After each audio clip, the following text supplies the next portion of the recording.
it's amazing that you see these examples of these high-performing, amazing individuals and how much impact they can, not just in their communities, but nationally and globally. And then at the same time, you see how genuine they are, and they look you in the eye when they shake your hand. And one thing he said that's I've carried with me this year is he always tries to be the most positive person in the room, right? Mm-hmm.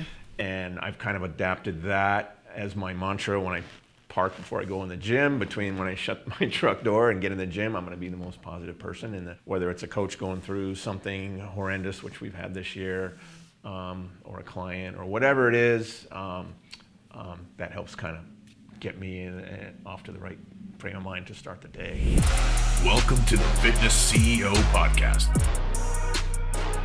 So speaking of which, and leadership obviously is a foundational skill, but what would you say are some other skills that you need as a gym owner? And then also, what skills are you currently continuing to develop? And Carol, we'll go for you first. One that I try to, at least the one thing that I do is walking through the door, you want to lead with your energy as far as what you want. Not just being the leader, but you also have to kind of live with the action and the energy of what you want to achieve in your gym.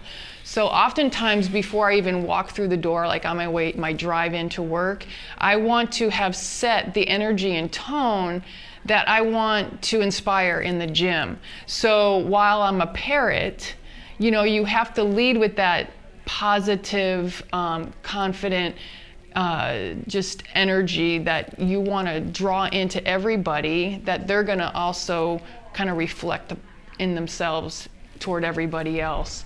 So I'm like into energy, like, and really transference of energy from us to the other people, and igniting that energy in other people. So you want to, make sure it's positive, that it's enjoyable, that it's inspiring, because that's the same energy, in my opinion, that they're going to carry for the rest of their day.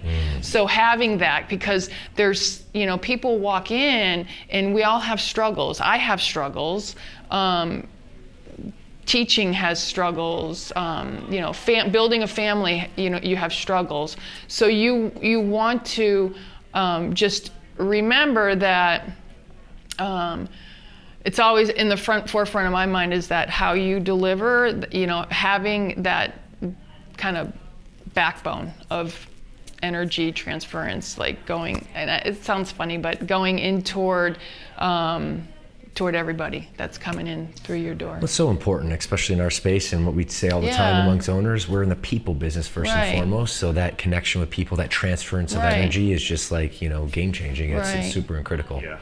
Rob, how about you from your perspective? Being one of the older owners, I guess, and having some a little more life experience behind me, having been a parent, having 2 adult children, I'm at that point in my life where I feel a lot of gratitude at this point. My kids are doing well, the gym's going well, and I love to step back sometimes and just like, look what we built, look at, this is pretty cool, and all the amazing people we've met along the way.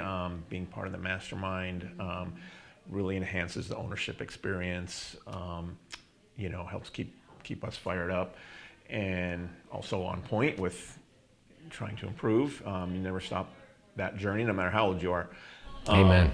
But yeah, we had the experience or the opportunity to take our team to see Todd Durkin last January, right at the beginning of the year, which was really timely and kind of a small setting. And it's amazing that you see these examples of these high-performing, amazing individuals and how much impact they can, not just in their communities, but nationally and globally. And then at the same time, you see how genuine they are, and they look you in the eye when they shake your hand. And one thing he said that's I've carried with me this year is he always tries to be the most positive person in the room, right?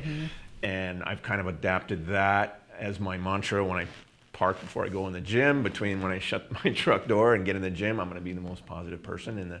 Whether it's a coach going through something horrendous, which we've had this year, or a client, or whatever it is, that helps kind of get me off to the right frame of mind to start the day. Yeah, appreciate that. Great perspective.